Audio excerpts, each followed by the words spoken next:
Welcome back to Radio Channel 1471. I'm your host, Sterling. You're the listener, and this is the podcast. Oh, what? What? Hello? Jokes? Is that you? Is that jokes? Wait, I think No, I'm not jokes. I'm Oh, Tia. I was you're supposed not to be your guest. jokes. Oh. I'm supposed to be your guest. I'm Wh- sorry, What? I'm sorry. Yeah. Well, can I come in? I guess so, since you're already here. Might as well. Oh, thanks. I'll You're just welcome. You're plump welcome. down here and just. Well, you have a squeaky chair. Oh. Well, You might as well introduce yourself. You said T. my name Yes. is Tevje. You can call me T. I am a musician from Norway, and I collect Oh. weird stuff like cassettes and records and stuff. And somehow I got to know Sterling because of that one reason. Hey, that's not weird stuff. That's cool stuff. Come on. I Come know. I on. haven't met so many people that think it's cool though. Uh, have I? Well, you have met No. me. Yeah, I guess you're the only one. I guess some people I've met collect quotation mark CDs and stuff, but Eh. yeah. So, speaking of tea, we might as well start off with the smaller topics. One of the most important questions I ask anybody I talk to is, what is your favorite tea, coffee, or energy drink beverage? Well, I can say that for certain I do never drink energy drinks because I have drinking it twice and both times I threw up in the bathroom. Yay. But I do like to drink coffee sometimes, but my favorite beverage is going to be tea. And specifically apple and cinnamon tea because it is both sweet and savory at the same time and it's very nice to drink. Yes. Now, I know we already mentioned this in the pre recording, I guess, fiasco in a sense. But I mean, I guess we might as well mention it again. That reminds me of the Fireside Spice tea that I get from the. I think I've been calling it the Western Tea Exchange, but apparently it's not even called that. So I think it's just called the Spice and Tea Exchange. They have a limited time tea called Fireside Spice. I'm running low. I'm like on my final 2 scoops of that, and it's sad. So I've been afraid to drink it. Yeah. Hmm. You know, that's the thing about teas, coffees, and stuff like that. I'm always afraid. I was going to say you're, but I'm not sure how you see this. I'm always afraid of drinking it too fast. And then it gets old. And then Yeah. I'm like, oh no, I didn't drink it fast enough. It's a weird dilemma. That sounds like a weird dilemma, yeah. Yeah. Yeah, I'm always worried about drinking my tea too slowly, so it gets like you get all the stuff sinks to the bottom and it becomes really strong when you're on your last sip. That's when it's Oh, that's what I'm kind of worried about. yeah, that's a good question. How do you mainly brew your tea? Well, I mainly brew my tea by putting some water into a water heater, I guess you could call it, and well, you heat the water and then you put the tea bag in before you put all the water into the cup, and you let it sit for, I would say, 5 minutes should be enough. Take out the tea bag and wrap it around a spoon and then just squeeze ever so slightly and just get all the juice out of the tea. Then stir in a little sugar and you got the tea that I drink. I've never heard of such an interesting tea in a tea bag before. I kind of expected that to be a loose leaf. So that's interesting. Well, it's basically it's kind of British style tea because British style tea? yes, the typical British style tea. Look, I was in London when I was like 2 years ago, and Oh. oh my God, every single hotel room I was in had at least a kettle, and a bunch of tea bags, a little bit of sugar, and 2 or 3 cups, just like every single hotel room, because we had to switch hotels because one of the hotels was, to say the least, ready to fall apart. And it's interesting how much the British like their tea, so it's kind of cool. Yeah. I'd have to say over here on the, I guess, western side for you, America, most of our hotels focus on coffee machines. Yeah, Sadly, Americans are kind of addicted to coffee, so sadly, a lot of them are switching to Keurig type coffee, which stinks. So I'm having to take my coffee stuff with me wherever I go. But hey, at least I can have good coffee. You know, I was actually talking about this with some family about a day ago. How I heard that Europeans think American coffee is watered down. Yeah, I can kind of see that. I think American coffee is also a bit sweet in a way. Sweet. Yeah, because like I don't know if you noticed, but American stuff is almost always sweeter than European stuff. Like bread basically feels like Oh I could yeah. eat whole grain bread in the US and it would taste like loaf here in Yeah. the Europe. And especially Coke. I'm drinking Coke and Pepsi, and they just taste very sweet. Uh, it's like you have normal Coke and Pepsi in Europe, and then you add like a whole bunch of sugar to it, and it tastes very sweet. So Wait. You're telling me the Coke in America tastes different than the Coke in Europe? it does because I don't know if you noticed, but Europe actually has regulations on like the thing you can additives you can put in. So I guess some of the additives that American Coke has is not in the European version because of laws, basically. Okay. So you've had European Coke. You've had American Coke. Have you had Mexican Coke? I have not, and from what I heard, I have a friend from Mexico that I know. He says it is much better than both, but Uh, I'm not sure how much I want to trust him on that. well, yes. It's with my experiences with it, I think it's sweeter than American Coke because it uses actual like cane sugar, I think. So it's like a better type of sweetness. And it's mostly in glass bottles, so it kind of makes the experience a tad better in my opinion. But it's more expensive, so there's that. Yeah, well, we do have. I do drink a lot of Coke. My mom loves it, so yeah. Hmm. I could see why some people have different opinions on the Coke dilemma, but do know that if you ever go to visit Europe, the Coke is going to be different. Huh. And also, the food is going to taste different too because, well, portion sizes are not as big as in America. Like, you could get.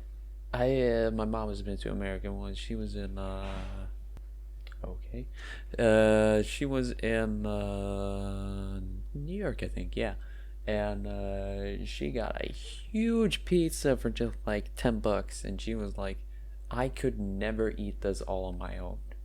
Yes. New York is well known for having ridiculously huge pizza slices. Yes. It's like something about how you could turn the corner, go to a shop, and get a pizza slice the size of your face for $1.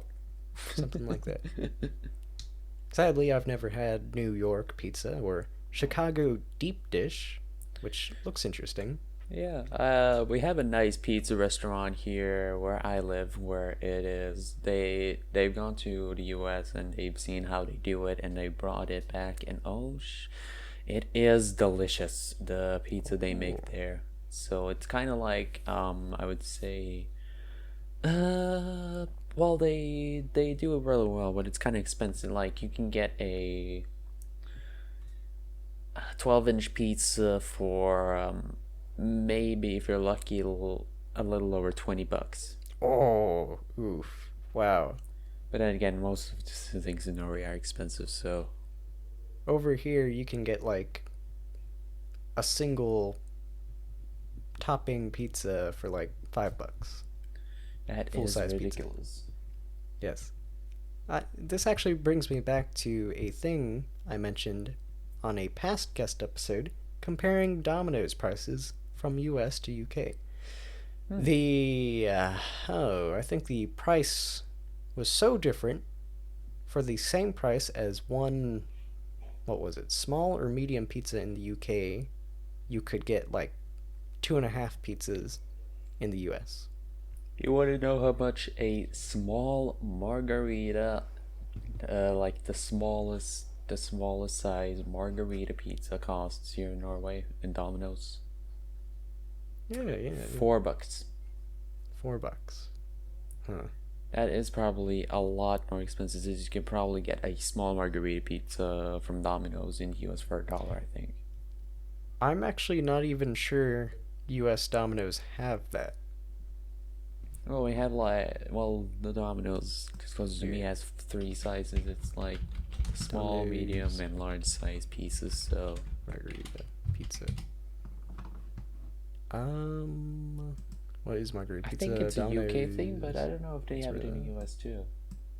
Yeah, I don't think America has that. Well, Europe does. Hold on, let me just check. How much does a medium pizza cost on Domino's? While you do that, I'll go a tad back to the watered down coffee thing and the sweetness that you mentioned of American coffee. Ever since I was a young lad, kind of started off with black coffee. That's pretty much all I've drank for the years. But yes, I can see what you mean. Yeah. Well, I just checked Domino's here, and you can get a big classic pizza with ham, mushrooms, mozzarella for $16. And that's a Ugh. big pizza. Ugh. Big pizza. When you say big pizza, you mean like let me see. How big is the big pizza? I think it's 40.5 centimeters. I don't know how big that is in inches, but that's a 40.5 centimeter pizza, 8 slices, 159 kroners. That's roughly around $16, maybe $17. so you said it's just a large pizza? Like that's what it's called? Yeah, it's a large pizza, and Is that the largest size you can get? Yep. Over here in America, you can get an even larger size called wow. Brooklyn style. Oh. Yes. To be honest, it's not that different. Yeah. Well, that is interesting to just share in different experiences from both a American standpoint and a European standpoint. Yes. Speaking of European foods that are exclusive to your areas, what is a dish or just any food or any drink that is specifically known to be from where you are? Grandiosa frozen pizza. That's Really? basically the Norwegian national dish. What? I've Yes. never heard of a frozen pizza being a national dish. Well, it kind of is. So I still don't know how it's just like they sell. I think they sell like 10 million pizzas a year, Holy moly. and the population of Norway is 5 million. Jeez. So that's 2 pizza per person every single year at least. Huh. That is very interesting, But I it's true, guess. you know, it's Yeah. probably the only country in the world where frozen pizza is a national dish. Yeah, I guess that makes sense. I mean, we So, don't eat it daily. We just eat it like when we need to have something quick for dinner and we don't want to make anything. So hmm, we just throw it in the oven and put it on 15 minutes in the oven, take it out, and you have a dinner. hmm. All right. So, I also think, if I can recall correctly, Sweden is known for having tubed foods. Does Norway also have tubed foods? Yeah, yeah, I would say so. We don't have tubed foods per se. We have tubed things we put on our bread and stuff. Like we squeeze stuff out of a tube, we take a knife and we spread it out. Hmm. That's basically the gist of it. It's interesting. Interesting. I've always wanted to see one of those. They don't really have stuff like that here. Well, My I can cat is probably scratching on the door. uh, I don't well, I can know probably send you an why they do image that. of how the tube look. It looks sort of like this, I would say. What is that? That is ham cheese. It's basically melted cheese and infused with ham, and Ham it's delicious cheese. to have on toast. Ham cheese. I mean, I guess it doesn't sound too bad. Sounds No, interesting. it I kind of like it. It's basically if you melt a bunch of cheese and make it kind of liquidy, and you Huh. add a bunch of small ham slices into it, and that's basically it. Kinda, kinda reminds me of Cheese Whiz. Do you know what that is? Yeah, I know what that is, but You know what that is? yep, because we also have it here in Norway, although it's Oh, horribly expensive because it's imported from the US. oh, huh. I feel like there's something I'm forgetting when it comes to these foods. Norway, Hmm. Norway, Norway. Oh, um, Norway. So you're from Norway. Yep, You've lived there. You I were lived there all my born life. there? Born Born there, there? lived there all my life. I had a question. Go What ahead. is your native language? My native language is Norwegian, but I do speak a very fluent English, if you can't tell. How is that? Well, I would basically say that 50% of it is because I watched a lot of YouTube when I was younger and Hmm. I kind of picked up on how people spoke. So it's kind of like a mix mash of like a bunch of American speaking terms smashed into one. Like I grew up with like the 2012 YouTube. You had like people like popular MMOs. You had Sky Does Minecraft. You had Markiplier. You had Mm-hmm. but then you also had like your like PewDiePie. I watched him a lot in like 2012 and 2013, and that kind of stuck. You know, Yeah. you kind it sticks. The things you grow up around Yes. gets implanted into your brain, and it kind of goes with you a long way. So It reminds me of the little, I guess, anecdote from the psychology book I was reading. I mentioned it in one of the last two episodes. It was where this Egyptian pharaoh got these two children, took them away from their families, and then made them live on a little, I guess, farm, and nobody was allowed to speak to them. His idea was that the first language that they make or spoke would be the language that humans start off with. Turns out they overheard somebody in a distant farm say bread, and that is the first language they spoke, hmm, just from hearing it. that is interesting. Yes, yes. Plus, I have a bit.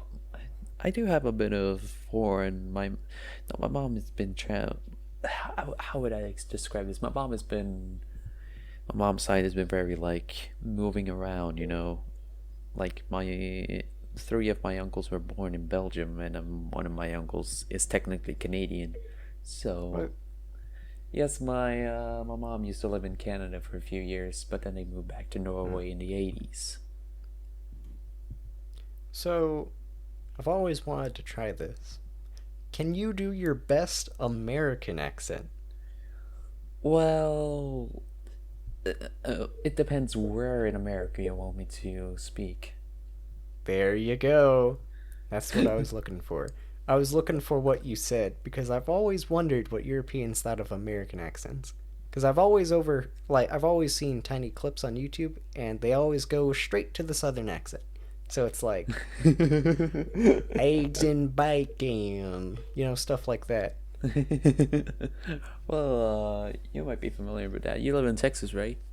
I If I'm not do. wrong. Oh yeah, so you're like so you've grown up a bit around southern, I'm a that pure southern, southerner. That's pure what it is. southerner. I'm like over the years, slowly gaining the accent, but at the same time, I kind of feel like I don't have it. I don't know, it's weird. Yeah, I guess. Do you say Kind of want to move.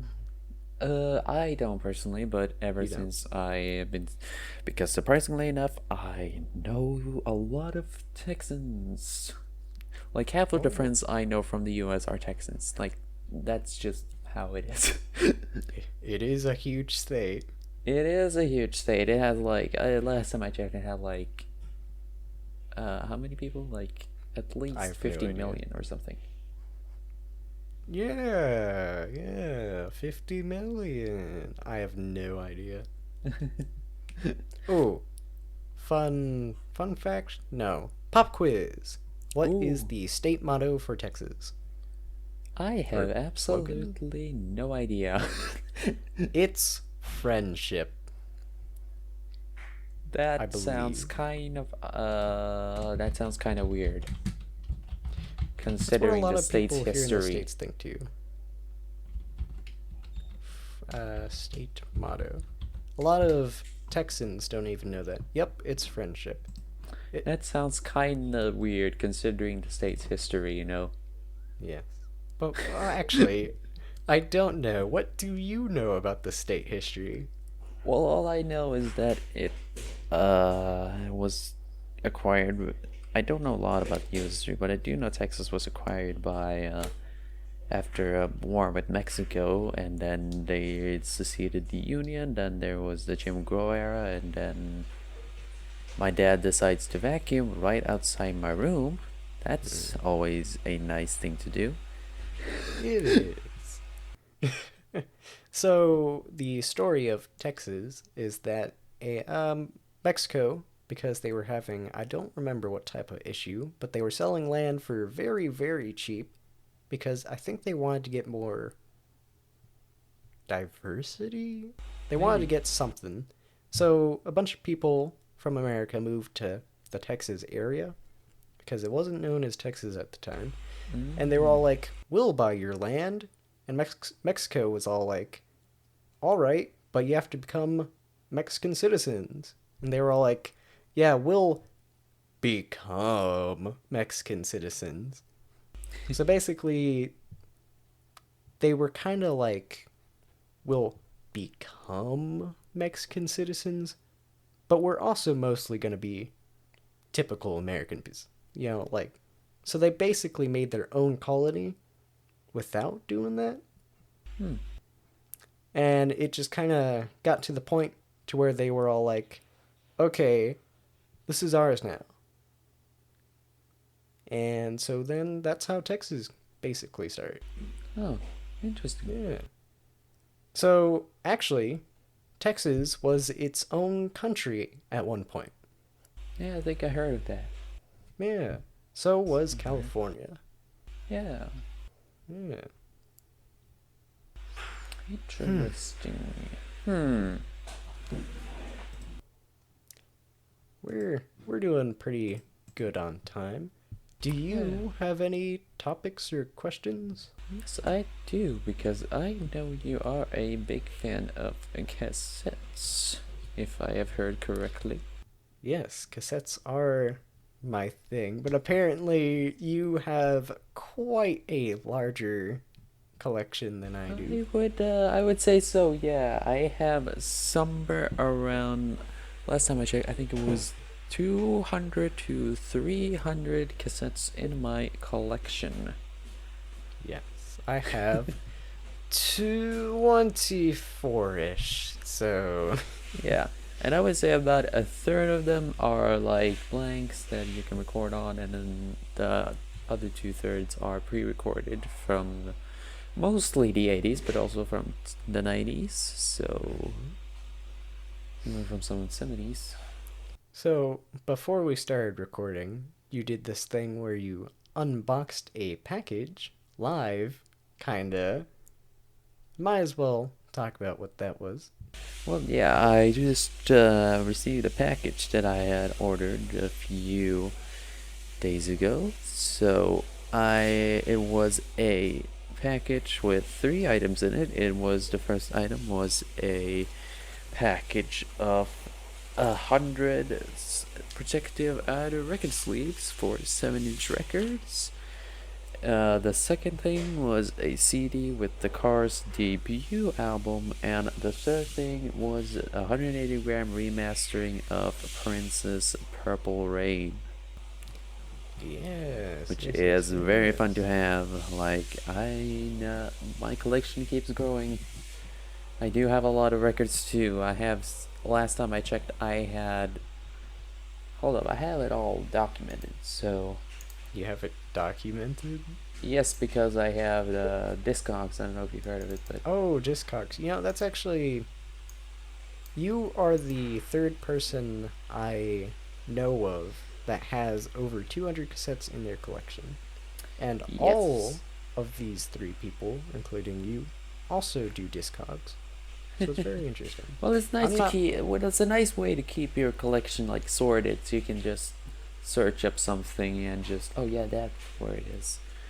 But yeah, Now. according to Discogs, I have Hmm? 229 LP albums, 77 12-inch singles, and Oh. 318 7-inch singles.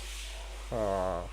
Because I was able to grab some, like a big load of 7 inches from a guy that was selling it. He was a former DJ in the 80s, and I just managed to grab that along with some LPs and 12 inches for, I believe it was $200. I got like at least 200 singles, like I think it was 40 LPs and 10-inch singles or something. For $200, I would say that was a steal. Yes, that is absolutely insane, the amount of And I also got a stuff you have. steal. I also got a steal on my record player, because the model number is a Technics SL7. And if you can search that up, you will see it's a very nice design, and I really like it. I got it for $50, and it usually sells on eBay for at least 300. You know, that looks very similar to something we have, but I don't think it's the same thing. Yeah, it's a linear tracking turntable, so the record needle is in the cover. So when you open it up, you can see the needle, and it's a nice system. I wish they would make more linear tracking turntables today, because they're kind of cool to look at. Like they're really underrated, and they often, too bad now, they often fetch way too much prices, and they're a bit of a rarity, but you can easily find them at thrift stores or something. So I don't know why, but looking at it, for some reason, reminds me of a mini disc. yeah, it kind of does, because It's kind of like that design. It looks very like spaceshipy, if you know what I Yeah, mean. it's very nice looking. But it is a few years ahead of the mini disc though, because this was released in 1981. The CD was just being planned back then, so There it was is a very nice something. design. There was something I was going. Oh yes, yes, yes, yes. Um, Discogs. I know what it is. Or no, I don't. I know of it. I don't know what it is. Well, it's basically just a huge library for like music, you know. Like they have thousands upon thousands. I think they have over 1 million records in their catalog, like hundreds of thousands of CDs and cassettes, and you can just search up and find the exact release that you have in your collection, and that is Yeah, very nice. I think I might have actually used it once or twice without really knowing it.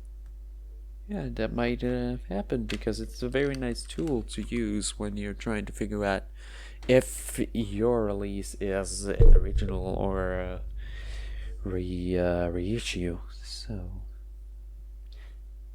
Okay, so most of your cassettes, what type of genre, I guess you could say, are your cassettes? I would say mostly 80s, somewhere around that. Hmm. So it's mostly 80s, like I would say maybe pop, synth pop, like new wave type of stuff from the 80s. Uh, I usually record a lot of that stuff on my blank cassettes too. So yeah, I do have a very nice collection of mostly 80s stuff, but I do have some 90s cassettes too. Although some of them are compilations cassettes with 80s songs on them. So yeah, it's kind of a weird Hmm. thing, but No, it's cool. I know it's very cool. And I have to say, the favorite releases is probably the ones from Warner, Electra, or Atlantic in the 80s, because most of them do have very high sound quality. Because they've added this thing called, I don't know if you know this, but it's HX Pro. And I actually have one or two with HX Pro. if you use Dolby along with playing the tape with a, you actually do have some better sound quality than other tapes, I would say. Yes, my cassette deck can do noise reduction B and C. Yay or nay? I haven't really fiddled with it a whole lot. It does seem like, is it a dual cassette deck or a single well? Dual. It's a dual. What kind of brand is it? Pioneer. Pioneer. Ah. Well, Pioneer does have some very nice cassette decks. I wish I had some of the Pioneer stuff because they have a system called on some of their cassette decks called Auto BLE, and it's basically you put the tape in, it automatically puts some test tones on it. It listens back to them and it just adjusts the tape, and it does make it sound better, in Hmm. my opinion. I don't know I'm if not sure if mine has it. Not sure. might not, because it was only on the more higher end spec models, but I do know that some of the dual decks do have it. Hmm. But yeah, uh, Pioneer, I do want to have a Pioneer cassette deck because they're kind of they're very nice to use. They have kind of a nice feel to them. Like I've seen some Pioneer cassette decks, and I will say they do look very nice. There was one cassette deck that I looked into a while ago. I thought it looked cool. Wish I remembered the name of it. So I'm gonna try to be finding that. Yeah, But I do have two cassette decks in my collection. I've actually had some different cassette decks over the years. First, I started out with a cheap all-in-one system from Philips. Then I gave that to a friend of my dad's, and then I acquired a Technics rack system, and it's still in my collection. I still use the amp and the CD player, and I used to use the cassette deck too. It was a Technics model, I think it was RSTR232.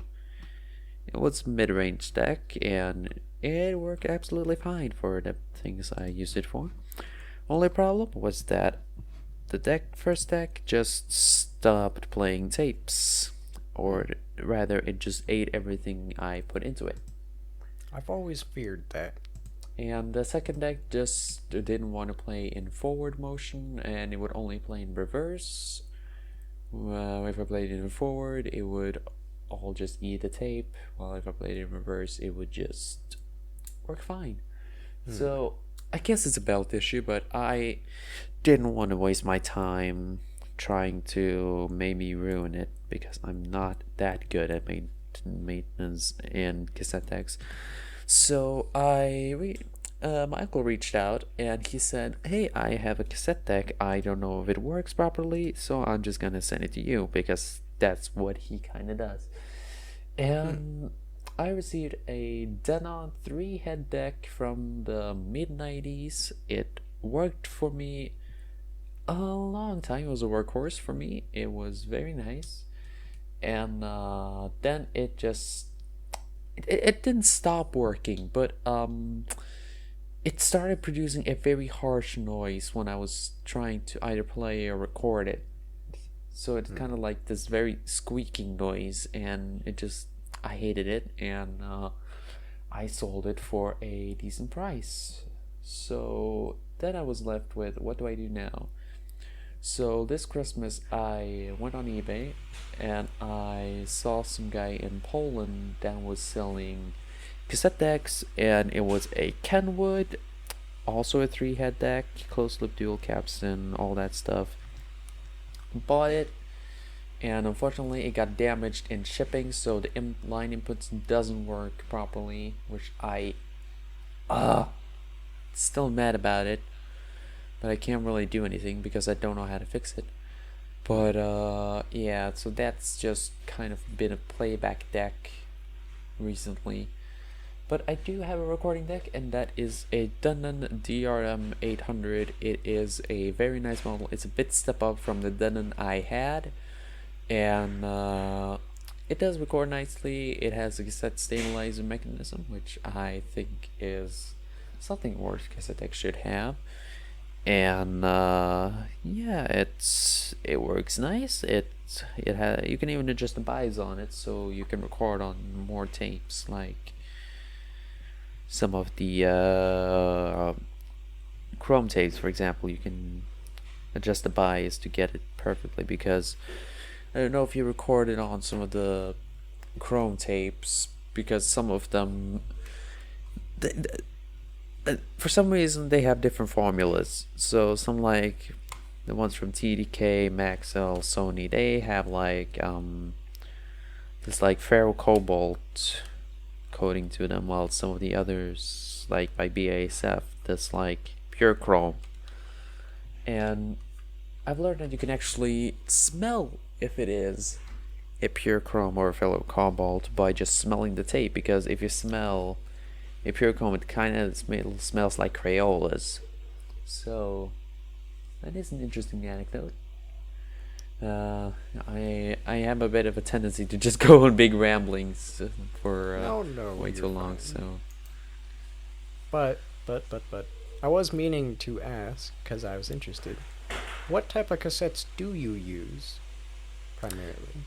I usually use type 1s, because even though people say, oh, type 1 is the worst, blah blah blah, they're not that bad. They work perfectly fine for what I use them for. So if I'm recording, like, I usually record a lot of my singles, because I do pick up a lot of singles and records all the time, so I just record them onto a Type 1, and I can play it in my Walkman later or something. And I do use Type 2s if I'm going to record directly from a record or a CD, because I kind of want that bit higher fidelity. I don't really use metals because, one, I don't have a lot of them, and two, they're expensive, and two, I don't really notice a big difference between Type 2 and Type 4. So, yeah. That's basically my take on it. That's interesting. Not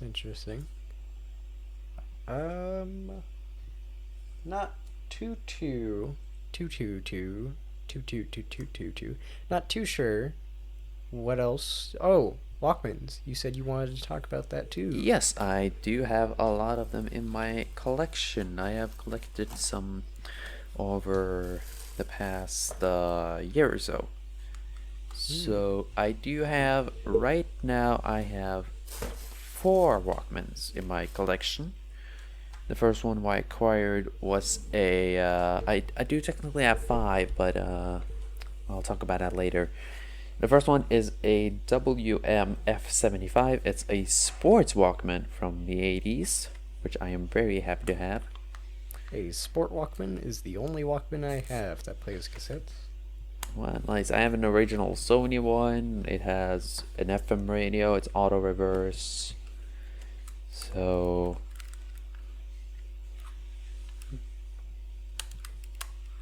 and it goes on 2 AA's. It is a very nice model. It's Dolby. Something in common with most of my. I usually have some criterias when I buy my Walkmans, which is number 1. Does it have auto reverse? Number 2, does it have Dolby? And number 3, is it cheap? And when I get all those 3 criterias, I usually go and buy. My second Walkman is a WMFX407. It is from the mid-90s, I would say. It has a digital tuner. It has a mega bass, actually 2 levels of mega bass. It has even an alarm clock, which, if I can set it correctly, I can make it beep. So just hold on a minute. I'll try to make it beep. Is the alarm clock to remind you when to stop listening to music? No, it's just there to annoy me, I would say. Wow. So now I've set the alarm clock to go off at 12 p.m. my time. It has, you can store up to 10 presets on it. You have AM, FM. It's also an auto reverse model. It's one of the, if you ever go into a thrift store and you see like Sony Walkmans from the 90s, they basically all have the same mechanism in them, so it's easily interchangeable. Dolby noise reduction. It has AVLS, which is an auto volume limiting system. It does help a bit when you're listening to some dull tapes, and it's basically just to keep you from listening too loudly to music and damaging your hearings. Ooh. Yeah. But yeah, my third Walkman is a bit of an interesting one. This is a Sony WMEX500. It's from the late 90s, I would say 1998, if I could guess. And it's a very interesting model because it's a full logic control Walkman from the mid-90s. It's basically, these are kind of rare if you live in the US, because they don't show up very often. They didn't sell a lot of them in the US, but I do know they sold a lot of them in Eastern Europe. And it's a nice model. It has auto reverse. It has music search, which I use regularly. It has auto volume limit system. It has blank skip. It's auto reverse. Like I said, it has 2 levels of mega bass. You can make it repeat songs. It has a hold feature. You can even use it with a remote control, which I found very interesting. And the last one, I even have a Sony Walkman bag for this one. It's a Sony WMFX551. It's from the late 90s again. It's from 1999. I even have the certificate of purchase from it from 1999. Bought for 1,490 kroners, which is about 149 bucks. And it's similar to the other model, only that it has Dolby noise reduction and it does have a digital AM/FM tuner. And it's a compact model. It's very nice. It runs on 1AA. You can get up to 29 hours use out of a single AA in this model. Yeah, I forgot to mention, in the gray one, the WMEX500, you could get up to 35 hours of playing time on a single AA battery. That is impressive. So that's basically all the Walkmans that I have in my collection. I do have one more, but it's right now I have it taken apart, and it's just like all I have now is just the mechanism of it, which is basically just it's just a big mess right now. It's a parts unit. I bought it off eBay for a cheap price, and then I managed to ruin it with my amazing skills. Managed to destroy it, and now it's just a parts unit. I use it for AM/FM radio because it does have it on it. It has adjustable treble and bass response, which not many Walkmans have. I wish they did. And it's a nice 90s model, but again, I ruined it, so yeah. So as you can tell, I'm a bit of a nerd and a bit of addicted to trying to get hold of Walkmans, but hey, it's fun. It is fun, and I think if I were a little more, tad bit more interested than I am now, I would probably do that. But I'm content with my little thing here. Well, yeah, you should be. It's nice because yeah. I don't need 4 Walkmans. I just have 4 Walkmans. What, you don't put a cassette in each and listen to it all at the same time? Well, I haven't tried that yet because you need headphones because they don't have any speakers. Oh. But yeah. It's I don't know. You could figure out some weird system. I could, but Tape 2 earbuds together, pair in each ear. well, I could, but do I want to? Not right now. But I do recall, actually, that there is a little attachment thing that you can get that you can just plug in straight into there, and boom, there you go, speaker. Yeah, they sold like Walkman speakers in the 80s and 90s. I did have a pair of them, but then they broke. So plus they all have belt clips, so that's nice. So I can just attach them to my belt or jeans and just look erratically cool. Oh yeah, I remember walking around school, everybody would be like, "Oh yeah, you're so cool." Oh yeah. Yeah. Kid wearing the yellow square on his pants and yellow earbud things that look kind of weird. That's how you get cool. So cool. Yeah. Huh. So, I guess that's kind of all I can think of when it comes to cassettes and stuff. We're doing pretty good on time. I think we can do a couple more topics. I'm not too sure. I had an idea, but I don't remember what my idea for topics and stuff was.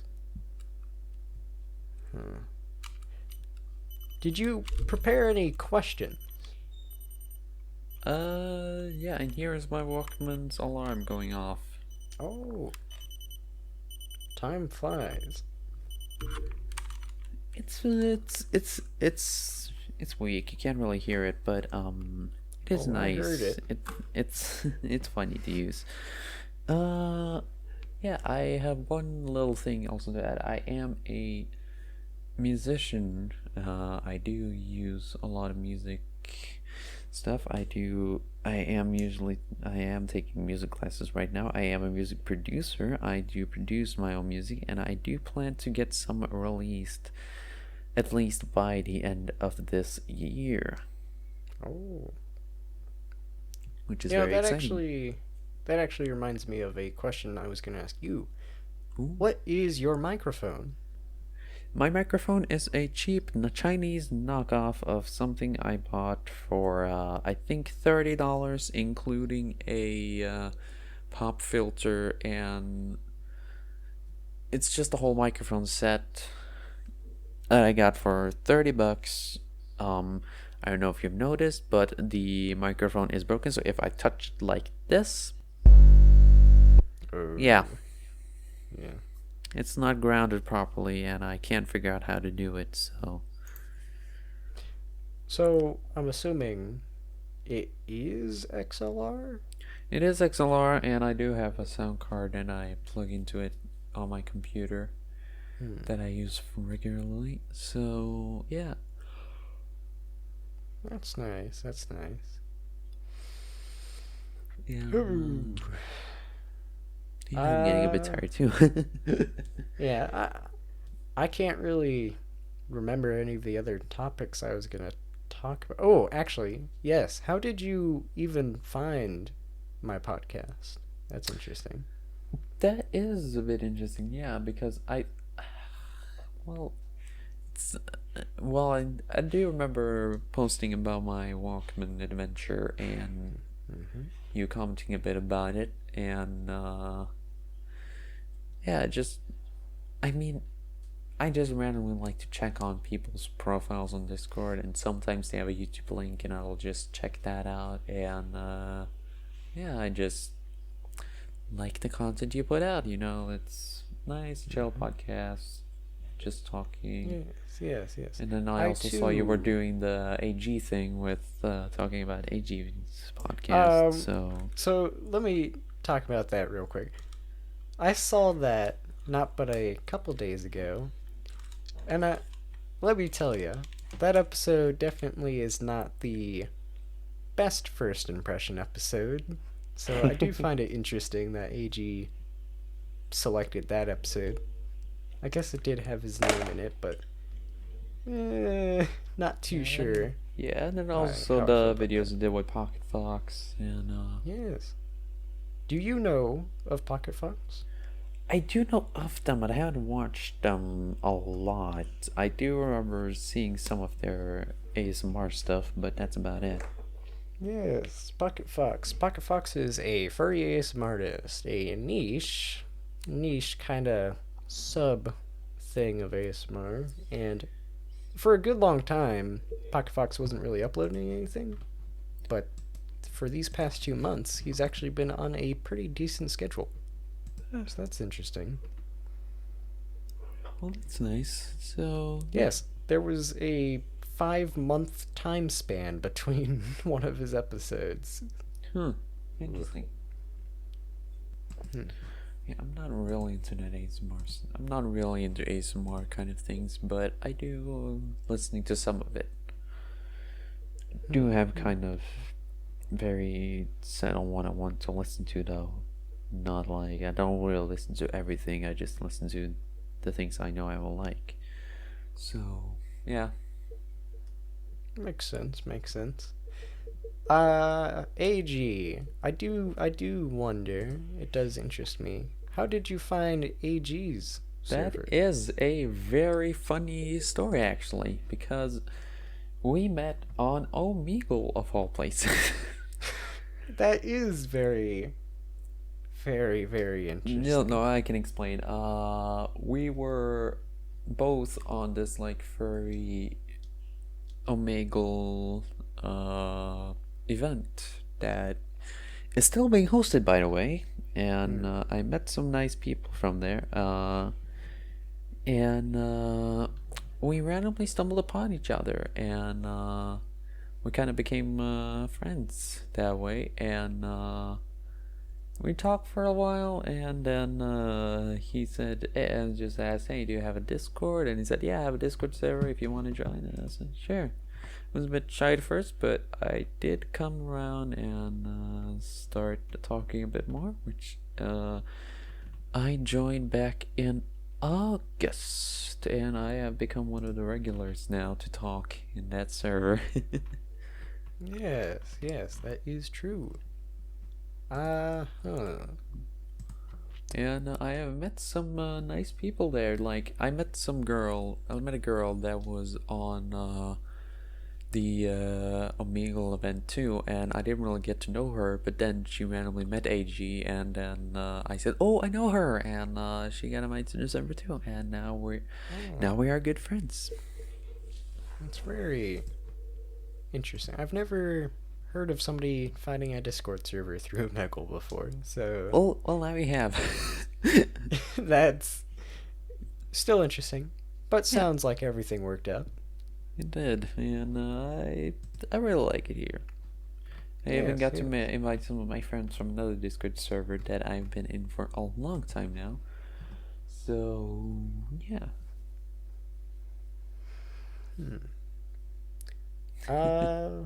Might as well get some of the basic podcast questions, the podcast questions that kind of come up a lot in most other podcasts. Yeah, sure. Your Sona, what's that about? That is a Wolf Lynx hybrid. I don't have art of it yet, but I am trying to commission it from one of the Norwegian artists in AG server.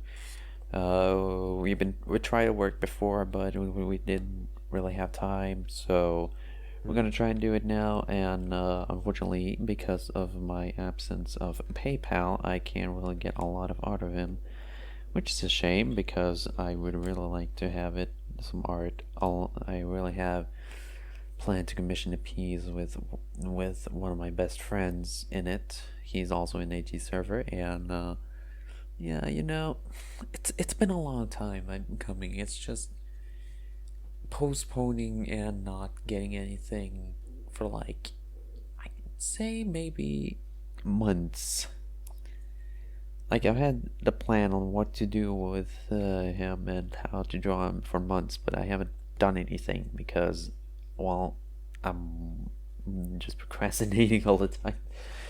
But yeah, he is a wolf and lynx hybrid because I like wolf tails and I like big paws because lynxes have big floppy ears and big paws, big beans.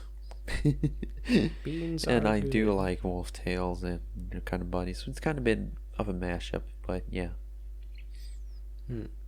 So, how long have you had your Sona? Actually, how long have you even been in? I guess somebody in a different podcast mentioned how they didn't really like the word fandom when it comes to this stuff, but how long have you, quote unquote, been in the fandom? I guess. I would say I was familiar with it somewhere around 2016, but I didn't really get involved in it until 2017 somewhere, and that's when Hormones decided, hey, I should make a YouTube channel and just make furry hate videos. Hate So that's videos. what I did for almost a year until I had to delete that channel because I got in trouble with one of the thumbnails I used, and yeah, I abandoned that idea. And then just kind of came around. I wasn't really involved in it until maybe like sometime in last year, maybe. I was kind of like, I wasn't really involved in many communities. I was kind of a bit of on my own, and I think I was in one for a Discord server by the time I joined AG servers, so. But yeah, I've met a lot of friends here. I do believe I have met some friends that I will keep for a long time, and will talk to regularly. I do have friends that I talk to regularly right now, and It's kind of a weird place. You have a lot of people from different aspects, and the funny thing is, most of my friends are older than me, which is a bit of fun. I have friends Yes. that are in their late teens, like just a year older or so. So I have very few that I know that are younger than me. I think my best friend from AT server, I don't want to say his name because I want to keep his name a bit of a privacy, but he's a year younger than me, and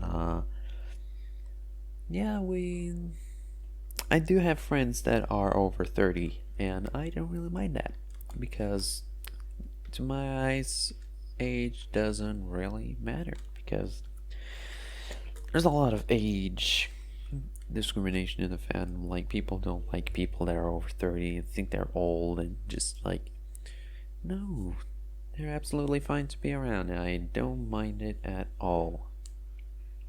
Yes, yes, yes. What was I gonna say? AG, you, AG, Pam. Oh, yes. You mentioned how you made furry hate videos. So, were you hating on furries? How do I describe this? Well, I just made, like, in my mind they were very satirical, but right now I can just say it's very, very much just a bunch of bullying. So, So, so that's very interesting how you did like a whole 180 on that. yeah, I was kind of a furry in denial, maybe. Yeah, it's Can you say interesting. that? Huh. I do have some of the videos on on one of my YouTube channels that are just, they're unlisted, of course, but I did show them to one of my friends, and I think, looking back, I just think, oh, what the hell did I do? Because uh, I think I got to 60 subscribers because before I had to shut it down, and it didn't really help me at all. Hmm. Um, yeah, I don't really like to talk about that channel a lot. That's understandable. Yeah, and I do plan to launch a new channel by somewhere around the end of this year. Ooh. I have my plans, I just need a bit more time because time is a valuable option that you need to plan everything out, because I have one friend that is considering quitting YouTube because he's not getting all the time he needs to Yeah. make YouTube videos that he wants to. And I have a lot of plans for what I want to do, so I'm very excited to try them out. Yeah. So, exclusive T on T, I guess. And time is very very important when it comes to YouTube and all these things. Especially, let me tell you, it's very interesting because with my podcast, I don't really do guest episodes too often, but it seems whenever I do, it somehow spans outward from more than just the single guest, and it's interesting. Yeah. Because while I was over there trying to figure out how to give you the proper information to prepare for the podcast, I ended up also talking to a different guest, or planned guest. So that was Ooh, interesting. interesting. That is, um, I yeah, but think, I think do you we're doing have pretty good on anything time. more to say? Because I think I I am done Yes, with all I'm I have to say. personally done. Yes. So, since we're kind of in the outro part, might as well. Do you have any socials? Actually, I was wondering this the whole time before we came to the recording day. Because I was wondering, well, when I say, do you have any socials that you want to What's the I word? do have socials, but I don't want to plug them because Yeah. they're kind of personal to me, and I don't have a really established my brand yet, you could Yeah. say.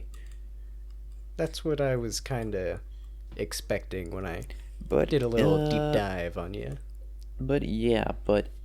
I would say somewhere in by the end of this year, I will have a YouTube channel set up. It would be all about me. You will see my face. You will see a lot of weird content because I like producing weird content. You will have some strange videos, and you will have some wholesome videos. You will learn a bit more about me. You will see a channel coming by somewhere around the end of 2021. Hmm. So I guess that's it. I guess I that's guess it. that's it too. Yeah. Um. I guess this is when we end it. I guess so. Well, I guess that's it for the episode. There are some things that I forgot to discuss, I guess. I forgot to mention, discuss, talk about. I was interested to see if he was a VHS, not really connoisseur, but VHS consumer. You know? Because you would think that somebody who would also mess with cassettes and vinyl and all that old stuff would probably mess with VHS too, right? Or at least maybe CRT TV. What else was there? There were some other things that I forgot to talk about too.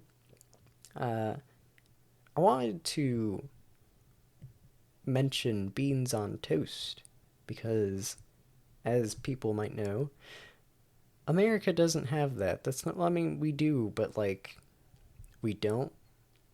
Like you can make it, but we don't really do that. You know what I mean?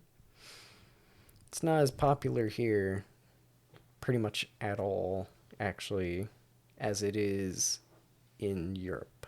So I asked T after the podcast, after we finished with the recording, I asked him yay or nay to beans on toast, and he said yay.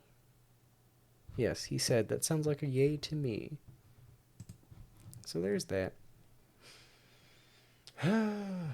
What else was it that I was going to mention? I'm not too sure. I got a mocha pot. So when we were recording this the night before, I had some coffee that I made from the mocha pot. And so when I woke up in the morning, because I woke up at 4 in the morning for tea, because he's in Norway, I wasn't feeling too great. My stomach was feeling a tad wonky because of the coffee. So it was interesting. Um, what else was there? What else was there? Oh, yes. His birthday is Monday, I think he said. I believe he said it was Monday. So everybody go wish T happy birthday. Unless it's not current. Well, you know, if you're listening to this around the time that this is posted, go wish him happy birthday. Other than that, I believe that's it. So thank you for listening. Goodbye.